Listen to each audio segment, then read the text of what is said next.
Jésus, au début de l'évangile de Marc, donc guérit un paralytique. Tant mieux pour lui, mais dois-je lire ce texte au pied de la lettre et penser que Jésus pourrait dispenser de toute forme de médecine? J'en doute.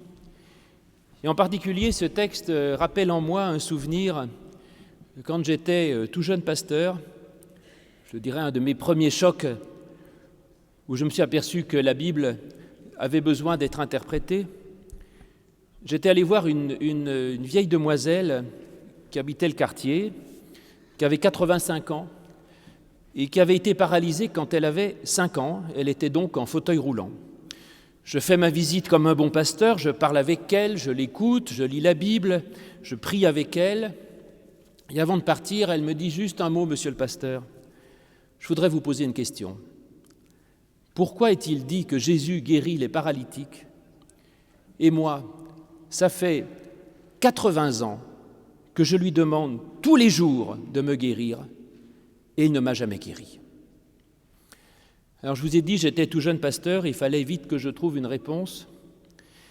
Et à ce moment-là, j'ai pensé justement à ce texte, évidemment de la guérison de ce paralytique, et en particulier à une bizarrerie dans ce texte. Jésus, certes, guérit le paralytique, mais quand il le guérit, il lui dit « Lève-toi, prends ton lit et marche ».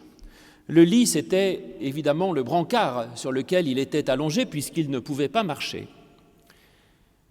Et donc la question qui me taraudait, c'est de savoir pourquoi Jésus dit-il au paralytique de prendre son lit s'il n'en a plus besoin. S'il est guéri, il n'a plus besoin de trimballer son brancard, donc il aurait pu lui dire « Lève-toi et rentre chez toi, tout va bien ». Pourquoi se « prends ton lit » s'il n'en avait plus besoin? Et j'ai alors eu une idée, c'est de me dire que peut-être ce brancard, en fait, représentait son infirmité. Et par conséquent, j'ai dit à ma vieille demoiselle, je lui ai dit « Écoutez, peut-être que Jésus peut vous aider néanmoins à cheminer, à avancer et même à marcher. Et ce qu'il vous dit, c'est « Prenez votre chaise roulante et avancez ». Autrement dit, chargez-vous de vos infirmités et mettez-vous en route. Parce qu'en effet, je connais plein de gens en parfaite santé physique, et qui en fait dans leur vie sont totalement immobilisés, comme paralysés dans leur existence. Et j'en connais d'autres que je connais et que je vois en chaise roulante et qui ont un dynamisme absolument incroyable, une rage de vivre, d'apprendre, d'aller vers les autres, de progresser, d'agir, d'avancer, de faire des choses. Et donc lequel est le plus ou le moins paralysé des deux? Et je crois que Jésus peut nous aider à avancer, quels que soient les boulets que nous traînons. Alors bon, peut-être qu'il peut y avoir des miracles de temps en temps, il y en a eu une dizaine à Lourdes depuis 150 ans, on peut toujours espérer, mais la probabilité est quand même pas faible, est quand même pas forte plutôt.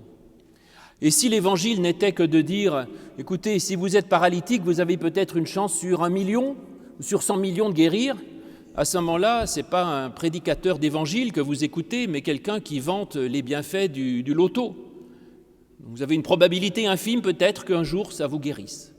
Mais moi je crois que la foi, ce n'est pas d'attendre une éventualité possible et extrêmement peu probable, mais la foi c'est une certitude, une conviction.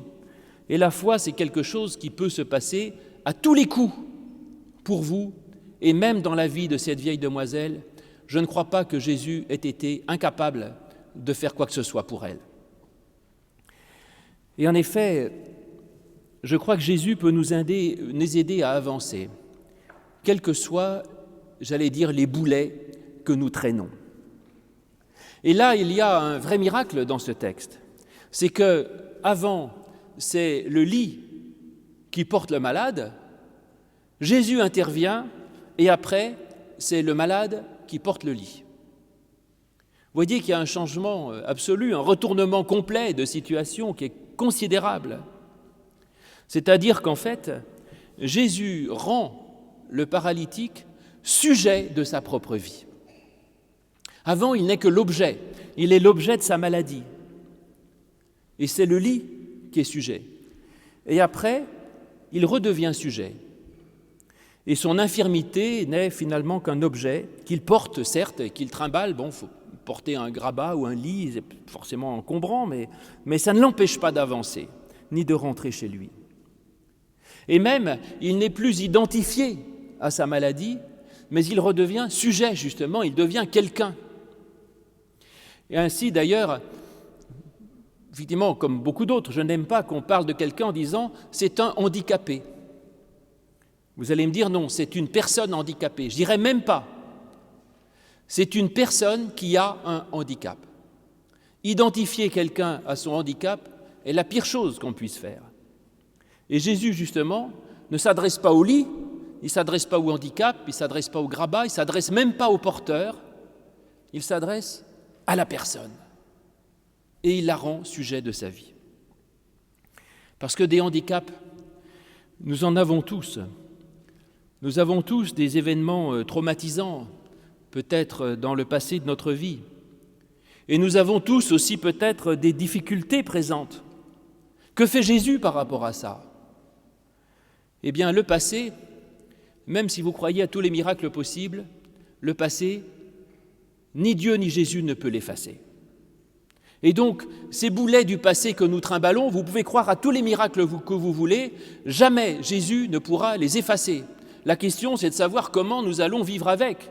Et il nous dit, tu peux prendre ton lit et te mettre en marche. Tu peux trimballer tes boulets et te mettre en route. Et tu peux aller dans ta maison, être chez toi, être toi-même chez toi. Quant aux choses du présent, écoutez, peut-être que parfois ça peut s'arranger, mais le fait est que pas toujours. Et je ne voudrais pas dire à ma vieille demoiselle tout à l'heure, l'évangile c'est pour tout le monde, mais pas pour vous. La bonne nouvelle, elle est pour tout le monde, même pour celle qui est restée 80 ans dans son fauteuil roulant. Par conséquent, il y a bien une bonne nouvelle à trouver, et je crois que là, on n'est peut-être pas loin de la chose essentielle. Quel que soit votre boulet, votre infirmité, vos problèmes, vos lourdeurs, Jésus vous dit, tu peux te remettre debout, tu peux redevenir sujet de ta vie, tu peux te redresser, tu peux marcher, tu peux avancer, et tu peux aller en paix chez toi. Je suis à peu près content de moi, mais ça n'explique pas tout dans le texte. En particulier, ce passage très curieux sur le pardon des péchés au milieu. Qu'est-ce que ça vient faire là-dedans ? Pourquoi Jésus dit-il aux paralytiques « tes péchés te sont pardonnés » ? Apparemment, c'est absolument pas du tout pour ça qu'ils étaient venus. Donc, est-ce que Jésus répond complètement à côté de la demande ? Peut-être que ce petit passage bizarre doit nous inciter à lire le texte autrement et à nous dire que quand Jésus dit aux paralytiques « tes péchés sont pardonnés », peut-être qu'il était au contraire absolument dans le vif du sujet. Et que la paralysie dont il était question, ou le handicap dont il est question, était peut-être, dans ce cas-là, plus un problème moral que physique. Et que c'est bien sur la question de la culpabilité que se jouait le problème de cette personne. Et donc, je ne veux rien enlever de ce que j'ai dit tout à l'heure. Effectivement, on peut, dans ce texte, par le handicap, le lit, entendre n'importe quelle sorte de boulet que vous transportez, je disais. Mais on peut aussi, là, lire ce texte plus précisément en disant peut-être qu'il peut aussi s'agir là d'un type très particulier d'infirmité qui peut nous menacer et qui est quelque chose de particulier et peut-être d'ordre moral. Parce que, effectivement, la question, c'est quand même de savoir, dans ce texte, en quoi est-ce que ça parle de moi, ici et maintenant. Or, moi, parfois, je suis paralysé parce que j'ai des problèmes, d'accord, mais peut-être aussi que parfois, je me sens paralysé parce que je me sens coupable. C'est ça l'histoire du pardon, peut-être. Parce que parfois, je suis paralysé ou je n'ose pas entreprendre, ou parfois je n'ose pas même vivre ou aller vers les autres, ni me réaliser par une sorte d'auto-dévalorisation, par un manque de confiance en moi, par une sorte de culpabilité, et que finalement c'est parfois ça qui m'immobilise. Alors, sans doute que c'est ce qui se passe dans ce cas particulier. Et Jésus, je crois, l'a tout de suite compris. Il a compris que le problème là du paralytique, ce qui le paralysait, c'était probablement une sorte de sentiment de culpabilité qui le submergeait et qui l'entraînait à ne plus rien faire et à se laisser porter par les autres et par les événements et à être objet de sa vie et du cours des choses. Et donc Jésus va le libérer de ça. Donc je pense que quand il lui dit le pardon, il ne répond pas à côté. Je crois qu'il lui dit exactement ce dont il avait besoin. Parce que le sentiment de culpabilité, puisque c'est de cela que Jésus le libère, le sentiment de culpabilité, je crois que c'est un des pires poisons de l'existence. Ça empêche d'agir, ça dégrade l'image que l'on a de soi, ça rend même agressif. Peut-être surtout que le sentiment de culpabilité est extrêmement mortifère parce qu'il nous retourne sur le passé. Et dès qu'on regarde vers le passé, dès qu'on tourne les yeux vers l'arrière, on est comme la femme de Lot et on se transforme en statue de sel. Donc la culpabilité, de toute façon, est mauvaise conseillère. Et puis la culpabilité, évidemment, nous faisons des fautes. Ben oui, ça c'est le propre absolu de tout être humain. Mais la culpabilité, c'est se focaliser sur la faute. Or, nous ne devons pas tourner nos regards sur le mal, mais tourner nos regards sur la vie, sur Dieu, sur la grâce et sur le pardon. Celui qui ne regarde que les ordures, celui qui ne regarde que le noir, que la mort, que le mal, il devient une incarnation de cela.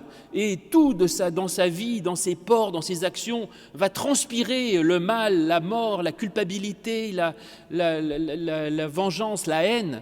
Et donc la culpabilité est vraiment, je vous ai dit, le pire des poisons possibles. C'est le pire des logiciels pour l'existence. C'est un logiciel complètement pervers, c'est le pire des virus de l'existence. Parce que, effectivement, soit on en arrive à dire que tout ce qui arrive est sa propre faute. C'est affreux, ça, vous vous rendez compte ? Ça mène au découragement, à la dépression, même au suicide. Ou alors, ce sentiment de culpabilité, on essaye de s'en sortir par ses propres moyens, et à ce moment-là, on va dire, c'est de la faute des autres, voilà. Et donc, du coup, on accuse, et on culpabilise à son tour, et on propage ce virus de mort. Que du mal. En tout cas, ça ne mène à rien de bon, et la culpabilité, ça paralyse, et ça mène à l'immobilisme total et à la mort. Et donc Jésus arrive et lui dit, tes péchés te sont pardonnés. Ça vous semble simple ? Et quand on lit le texte, on se dit, merci, c'est une parole à deux sous qui fait rien, mais en fait, ce n'est pas du tout une parole à deux sous. La preuve, c'est que la réaction de ceux qui écoutent, ce n'est pas de dire, mais tu nous embêtes, c'est facile de dire ça. Il dit, mais attends, tu dis quelque chose qui te dépasse, qui peut dire ça ? C'est Dieu seul qui peut le dire. Il lui dit, mais tu blasphèmes, tu n'as pas le droit de dire une chose pareille. Parce qu'en effet, dire vraiment à quelqu'un, tes péchés sont pardonnés, c'est plus que de dire, allons, c'est pas grave, mais c'est vraiment arriver à libérer quelqu'un profondément, ça c'est une autre affaire. Et là, il est question d'un véritable pardon divin que le Christ peut nous donner, et qui n'est pas si facile à recevoir, mais qui est absolument essentiel, d'accepter réellement le pardon de Dieu. Accepter réellement le pardon du Christ, ça peut changer une vie. En effet, tout le monde nous culpabilise sans arrêt. Mais se dire, Dieu, lui, il m'accepte, et Dieu, lui, il me pardonne. Et d'arriver à se convaincre qu'il y a au moins un lieu dans ma vie, dans ma foi, face à Dieu, où je peux comparaître et où je peux oser lever la tête. Parce qu'enfin là, j'ai quelqu'un qui me regarde, qui me comprend, qui me reconstruit, qui me parle comme un vis-à-vis et qui me dit « mais tu as le droit d'exister, tu as le droit d'être comme tu es, et moi je t'accepte ». Ça n'est pas évident du tout, mais c'est absolument essentiel, et c'est sans doute la clé de la vie, tout simplement. Et donc, vous voyez, ce pardon de Dieu, c'est pas juste je dirais, c'est pas juste une sorte de laxisme moral qui consiste à dire allons, bon, c'est pas grave, de toute façon on s'en fiche, tout le monde, personne n'est parfait, ça ne change rien, etc. Le laxisme moral ne mène à rien. Le laxisme moral, je ne suis même pas sûr que ça guérisse de la culpabilité parce que, dans le fond, on n'en est pas vraiment convaincu. Le laxisme moral ne change pas une vie, il la laisse au contraire s'écraser sur elle-même. Et c'est là où justement, quand Jésus dit « moi, j'ai vraiment quelque chose, une puissance de pardon », les autres disent « c'est pas vrai ». Et Jésus finalement va leur dire « je vais vous le prouver ». Et la preuve qu'il donne, c'est que la puissance du pardon du Christ, eh bien ça va guérir le paralysé, ça va le remettre debout, ça va le remettre en marche. Et c'est ça la question. Est-ce que ce que nous prêchons, ce que nous disons, ce que nous vivons, est-ce que ça nous met dans le sens de la vie ou est-ce que ça nous fait nous écraser sur nous-mêmes ? Tous les discours gentils et un peu douceâtres qui veulent nous dire que rien n'est grave et que la morale n'a aucune importance puisqu'aujourd'hui tout est relatif, ça ne nous mène pas à la vie, ça ne crée aucun dynamisme en nous. Et donc ce n'est pas le vrai pardon de Dieu. Le pardon de Dieu, il est d'un autre ordre. C'est ce pardon justement très essentiel, fondamental, qui nous dit qu'effectivement, même s'il y a du mal, peu importe qu'il soit, eh bien, j'ai le droit d'exister, j'ai le droit d'être, j'ai le droit de vivre, de me mettre debout, d'être le sujet de ma vie, d'être en relation avec les autres et d'agir. Et donc, quand on accepte ce pardon de Dieu, ça peut transformer une existence. Et certains pourraient minimiser, je dirais, l'importance de la foi, mais les témoignages parlent d'eux-mêmes. Je dirais des millions de croyants peuvent témoigner que ce regard de Dieu sur leur existence a changé leur vie, les a remis debout, les a remis en marche, les aide à vivre et les fait vivre. Et donc ça a un effet extraordinaire. Donc c'est ce pardon de Dieu, cette grâce de Dieu, c'est une puissance inimaginable dans une vie, une puissance possible. Et je dirais effectivement, il n'y a pas d'effet sans cause. Je dirais tant de vies transformées, sans rien, non. Il n'y a pas d'effet sans cause, donc il y a bien quelque chose là qui est essentiel. Et c'est vrai qu'il y a des vies transformées quand on accepte ce pardon de Dieu, quand on veut vraiment l'entendre, et je dirais le vivre, non pas comme une sorte de parole pour nous rassurer, oh c'est pas grave, mais comme une parole créatrice, comme quelque chose de saint, de sacré et d'essentiel, de profond, et que comprendre que ce pardon de Dieu, c'est pas juste une petite libération comme ça, c'est quelque chose qui doit, moi, me créer comme un être neuf. Ça relève, ça remet en marche, je vous disais, ça rend le courage d'être sujet de sa vie, de l'assumer et de la prendre sous le bras comme elle est et de se mettre en marche avec elle. Mais ce n'est pas si simple et il y a beaucoup d'obstacles. On le voit dans le texte. Le premier obstacle, c'est la foule qui gêne l'accès à Jésus. Cette foule, j'y vois comme souvent dans l'Évangile une sorte de petite critique contre l'Église. Cette foule de bons croyants qui finalement se massent autour de Jésus et qui empêchent l'accès à Jésus. Ça, c'est absolument incroyable. Et il est vrai que les croyants ne sont pas toujours de bons exemples, que l'Église elle-même est peut-être bien souvent un obstacle à la découverte réelle du Christ. C'est bien triste. D'abord parce que l'Église, trop souvent, et toutes les églises, je nomme personne, même chez nous, partout, l'Église a trop souvent tendance à en rajouter sur la culpabilité. On nous fait des confessions des péchés à longueur de temps. On nous rappelle qu'on est pécheur, qu'on est ceci, qu'on est cela. Certes, c'est bien de savoir qu'on n'est pas parfait, mais l'Église devrait plus annoncer la grâce que le péché. Et si, parce que j'ai fait, mais si le temps que l'on prend à annoncer la grâce est plus court que le temps que l'on met à confesser son péché, on n'est pas dans l'Évangile. Et donc, la prédication de l'Évangile, c'est l'annonce de la grâce, c'est du pardon, pas autre chose. Et puis c'est vrai aussi que ceux qui sont le plus proches du Christ font parfois écran ou sont parfois un peu dissuasifs. Les pasteurs et les prêtres sont imparfaits et souvent de mauvais exemples. Les bons croyants, entre guillemets, ne donnent pas toujours très envie d'aller à l'église. Ou alors ceux qui prêchent dans nos églises ou dans nos temples, bien souvent prêchent des choses qui ne nous conviennent pas, qui ne nous touchent pas, ne nous rejoignent pas. Eh bien, je dirais, passez au-dessus de l'Église, passez au-dessus des dogmes, passez au-dessus des prédications des pasteurs. Et comme ce paralytique qui se dit, il y a une foule devant, mais je m'en fiche, je vais passer par-dessus, par le toit s'il faut, et je vais aller directement à Jésus. Ça, c'est formidable. Allez directement au Christ. Découvrez votre propre Jésus. C'est lui qui vous sauvera. Ce n'est pas les gens amassés devant la porte, là, qui font des amens et des alléluia. C'est le Christ lui-même. Et donc, s'il y a autour du Christ des gens qui vous dissuadent, eh bien, passez par-dessus tout ça, par-dessus l'imperfection des églises, des prêtres, des pasteurs, des croyants, et allez directement au Christ, parce que là, il y a quelque chose d'essentiel.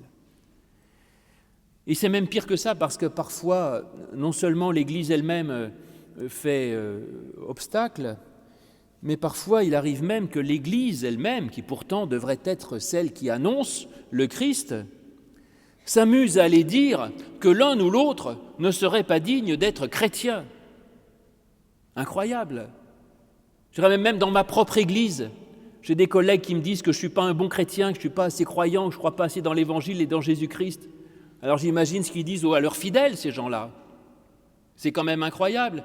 Des églises capables de dire, vous n'avez pas le droit d'accéder à la table sainte, vous n'avez pas le droit d'être considéré comme un bon chrétien, ou vous n'avez pas le droit d'être pasteur.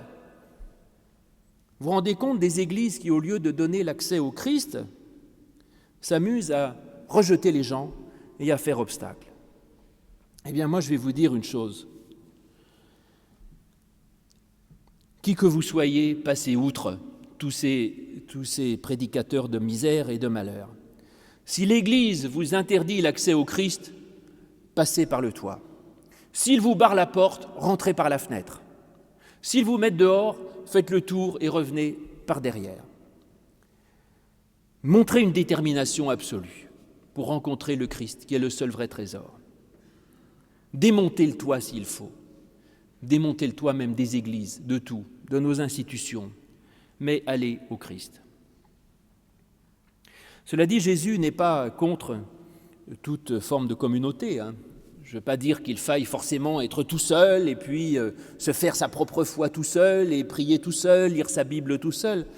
Parce que dans le texte, il y a quand même une vraie communauté qui sauve le paralytique. C'est les 4 amis. Il n'est pas tout seul. Je pense que tout seul, il n'aurait pas réussi. C'est grâce à ces 4 amis. Alors, qui sont ces 4 amis ? Bon, les pères de l'Église disent c'est les 4 évangiles. Bon, c'est un peu facile et je ne pense pas que ce soit juste. On ne savait pas à l'époque de Jésus qu'il y en aurait 4. Mais en fait, non, je crois que ce sont des amis, tout simplement, des amis terrestres. Et ça me dit une chose quand même, quel que soit votre problème. Certes, c'est le Christ qui sauve, mais la solution, elle est dans le rapport avec les autres, dans le contact avec les autres. Elle n'est jamais tout seule, la solution. Ce n'est pas tout seul qu'on la trouvera. Et donc, choisissez-vous des amis. Des vrais amis. Combien avez-vous de vrais amis ? Combien vous en avez ? Si vous en trouvez 4, vous êtes sauvés. Ces 4 amis peuvent vous sauver. 4. Et laissez-vous porter par eux. On nous dit que Jésus guérit le paralytique parce qu'il est touché par la foi des 4 amis là, qui le portent, des porteurs. Donc trouvez des amis, si vous voulez rencontrer le Christ, trouvez 4 amis croyants qui ont une foi qui vous porte, qui vous ressemble et qui, eux, vous amènent au Christ. Pas besoin d'une foule, pas besoin d'une église entière, qu'elle est pignon sur rue, pas pignon sur rue. Qui étaient-ils, ces amis ? Est-ce qu'ils avaient un diplôme de théologie ? Est-ce qu'ils étaient luthériens ou calvinistes ? Bonne question, on ne sait pas. 4 amis simplement qui vont vers le Christ et qui sont capables de vous porter, qui correspondent à ce que vous êtes. Trouvez-les, ces 4 croyants, et c'est que cette foi de ces 4 amis vous porte et vous transporte. Et puis vous-même, peut-être que vous avez aussi peut-être dans vos amis un ami à porter, oui, c'est ça, à supporter, à aider. Et votre foi peut peut-être sauver un ami. Pensez-y. Alors là, vous en avez plus que 4, vous en avez plein, mais avec 3 autres, vous pouvez peut-être effectivement sauver un ami. Si vous le portez, si vous le soutenez, peut-être aussi si vous savez l'amener vers Jésus. Pourquoi ne le faites-vous pas si vous croyez que Jésus est votre sauveur? Le plus beau cadeau que vous puissiez faire à votre ami, c'est de l'amener vers le Christ. Et je crois que nous, réformés, nous sommes toujours trop pudiques, trop respectueux des autres. On dit non, mais peut-être qu'il n'a pas envie, peut-être qu'il ne sait pas, il ne va pas comprendre, etc. Mais si on n'amène pas les gens au Christ, qui les amènera? Donc allez-y, vous avez un pouvoir extraordinaire. Et ce pouvoir du Christ, il n'est pas juste pour vous, c'est aussi un trésor pour les autres. Et en effet, je vous l'ai dit, c'est étonnant, souvent Jésus, quand il guérit un malade, lui dit « ta foi t'a guéri ». Là, le paralytique n'a aucune foi déclarée.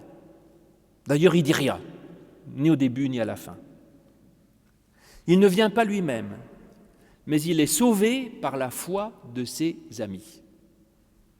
Et donc, ayez foi en Jésus, tournez-vous vers Jésus, allez à lui, à votre manière, même si ce n'est pas par les autoroutes de l'Église, de la bien-pensance, du bon dogme, même si ce n'est pas comme tout le monde, même si ce n'est pas comme on vous a enseigné, même si ce n'est pas comme vous imaginez croire, allez par votre propre chemin jusqu'à Jésus. Allez-y, allez trouver Jésus, même s'il faut passer par le toit plutôt que la porte, enfin, peu importe, mais allez-y. Allez trouver votre Jésus à vous, dans l'intimité de la rencontre.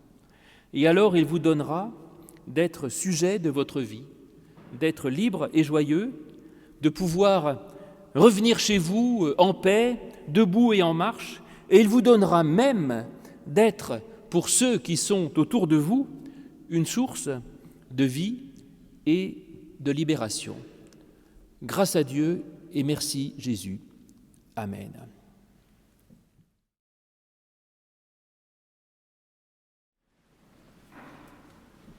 Nos listes de lecture nous invitent en ce moment à revisiter le début de l'évangile de Marc, et il s'y trouve un texte qui est une des premières actions du Christ dans Marc, en Marc 2, qui est la guérison d'un paralytique.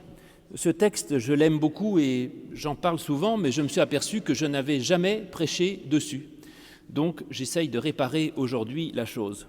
Voici ce récit extraordinaire en Marc 2. Jésus revint à Capernaum. On apprit qu'il était à la maison. Et il s'assembla un si grand nombre de personnes qu'il n'y avait plus de place, même devant la porte. Et il leur annonçait la parole. On vint lui amener un paralytique, porté par 4 hommes. Comme ils ne pouvaient le lui présenter à cause de la foule, ils découvrirent le toit au-dessus de l'endroit où se tenait Jésus, et ils le descendirent par cette ouverture sur le lit où le paralytique était couché. Donc, Jésus, voyant leur foi, dit au paralytique : « Mon enfant, tes péchés te sont pardonnés. » Or, il y avait là quelques scribes qui étaient assis et qui raisonnaient en eux-mêmes : « Mais comment celui-là parle-t-il ainsi ? Il blasphème. Qui peut pardonner les péchés si ce n'est Dieu seul ?» Jésus connut aussitôt par son esprit les raisonnements intérieurs et il leur dit : « Pourquoi faites-vous de tels raisonnements dans vos cœurs ? Qu'est-il plus facile de dire au paralytique : tes péchés te sont pardonnés, ou de lui dire : lève-toi, prends ton lit et marche ? Or, afin que vous sachiez que le Fils de l'homme a sur terre le pouvoir de pardonner les péchés, je te l'ordonne, dit-il au paralytique, lève-toi, prends ton lit et va dans ta maison. Et à l'instant, il se leva, prit son lit et sortit en présence de tous, de sorte qu'ils étaient hors d'eux-mêmes, et glorifiaient Dieu en disant : Nous n'avons jamais rien vu de pareil. Éternel, ta parole est vérité, sanctifie-nous par ta vérité.